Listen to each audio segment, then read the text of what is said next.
Tout le monde attend une avancée décisive, mais peu imaginent ce qui se passe réellement derrière les portes closes du Vatican. Léo ne se contente pas de diriger l'Église. Il s'attaque à une partie de l'Église elle-même, une partie puissante et bien ancrée qui le défie silencieusement et agit même souvent à sa place. Ces actions, qui pour beaucoup semblent déroutantes ou contradictoires, pourraient au contraire être le signe d'une réalité bien plus profonde qu'il n'y paraît. Regardez cette vidéo jusqu'au bout. Ce n'est qu'alors que vous comprendrez ce qui se passe réellement et combien il est difficile de restaurer l'Église dans sa véritable mission. Léonard en est à son 2e mois de pontificat et la complexité du terrain qu'il aborde est déjà apparente. Certains observateurs interprètent sa prudence comme une indécision. D'autres spéculent que cette apparente ambiguïté cache un objectif calculé.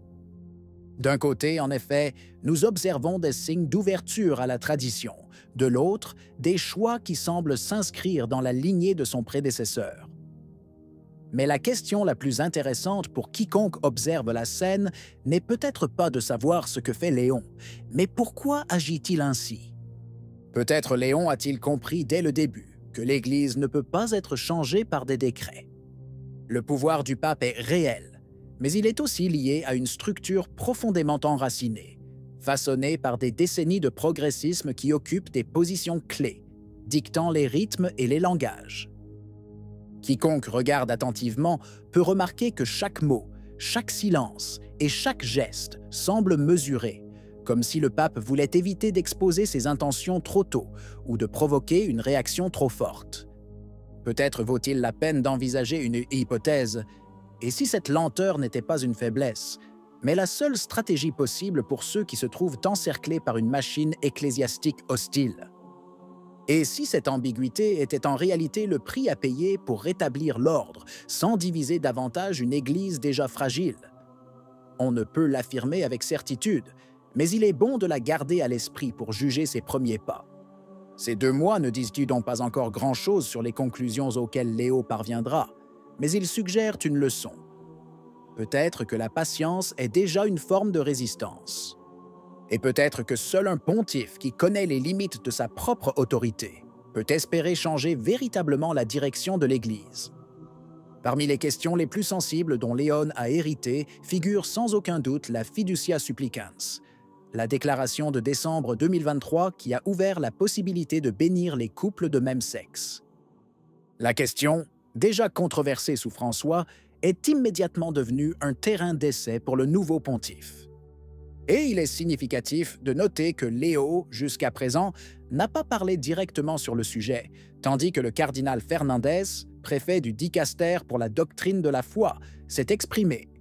Fernandez, qui selon certaines rumeurs est effectivement en danger et n'a pas encore été confirmé par Léo, a fermement réitéré que Fiducia Supplicans ne finira pas dans un tiroir, déclarant que le pape n'a pas l'intention de l'abroger ou de le modifier.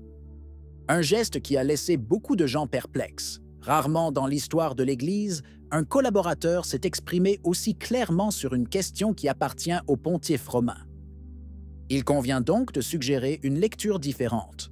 Le fait que Fernandez se soit exposé si tôt et si publiquement n'est peut-être pas un signe de délégation de la part de Léon, mais plutôt un signe de la résistance profonde à laquelle le pape était confronté.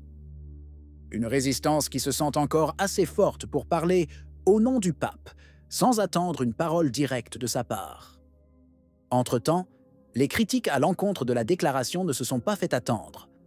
Au premier rang se trouve l'épiscopat africain, dirigé par le cardinal Fridolin Ambongo, qui qualifie la déclaration de graves problèmes doctrinales et d'imposition bien éloignée des priorités pastorales de leur peuple, TTO.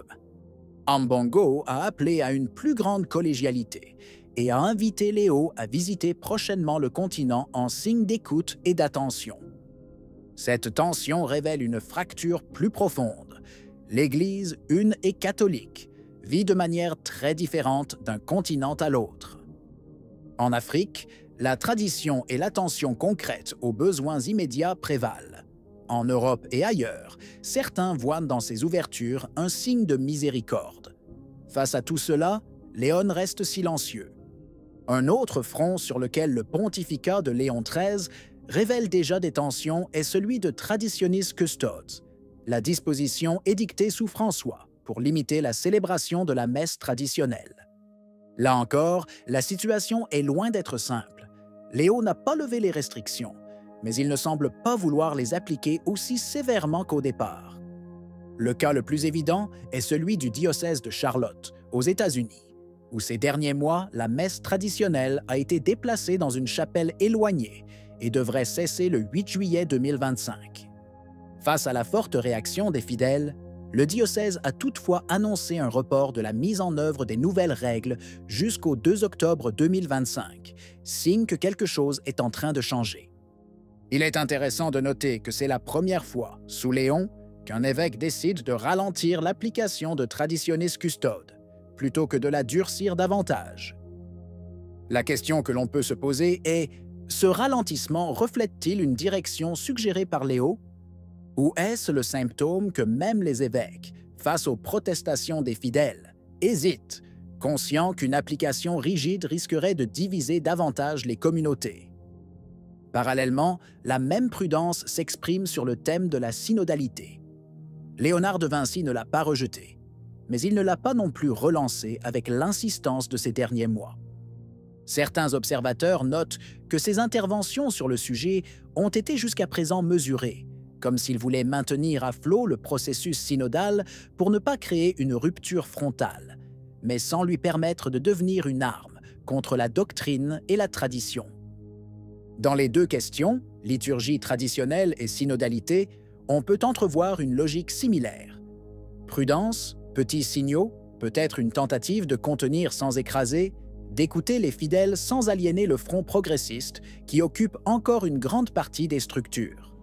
Au cours de ces 2 mois, même les nominations faites par Léon ont déjà suscité des discussions parmi ceux qui observent attentivement. D'un côté, on observe des choix appréciés par les fidèles les plus attachés à la tradition. Des prélats discrets, mais dotés d'une sensibilité doctrinale plus affirmée, placés à des postes clés sans fanfare. De l'autre, cependant, on observe aussi des nominations résolument controversées.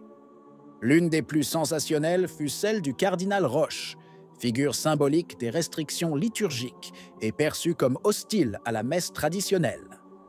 Et non moins discutable, aux yeux des conservateurs, est la nomination de l'évêque de Saint-Gall, qui vient d'un milieu ecclésiastique fortement progressiste et qui est déjà au centre de controverses. Pour beaucoup, surtout parmi les fidèles les plus attentifs à la doctrine, ces choix sont incompréhensibles. Pourquoi conserver, voire promouvoir, des hommes si profondément liés à l'ère de la dérive doctrinale? Est-ce un signe d'indécision, de compromission? Ou est-ce la confirmation que la structure interne de l'Église est encore si enracinée et parfois malade qu'elle ne permet pas un véritable renouveau immédiat? Ainsi, entre signes encourageants et décisions déconcertantes, le pape semble naviguer dans une réalité complexe, marquée par des forces entrelacées et opposées. Il apparaît de plus en plus clairement que l'Église apparaît aujourd'hui presque comme une institution politique, avec des logiques de pouvoir et de résistance difficiles à surmonter. C'est pourquoi aussi Léon doit être lu avec discernement, non pas comme un souverain absolu, mais comme un homme qui, au cœur de ses complots, semble vouloir ramener l'Église à sa véritable mission, qui est de conduire les âmes au Christ. Espérons que telle est bien son intention. Et la leçon, pour ceux qui observent, reste la même. Il faudra du temps, de la patience et du courage pour remettre la vérité au centre et se rappeler que l'Église n'existe pas pour elle-même, mais pour le salut. Qu'en pensez-vous? Si vous avez aimé la vidéo, laissez un commentaire. Amen. Que Dieu vous bénisse.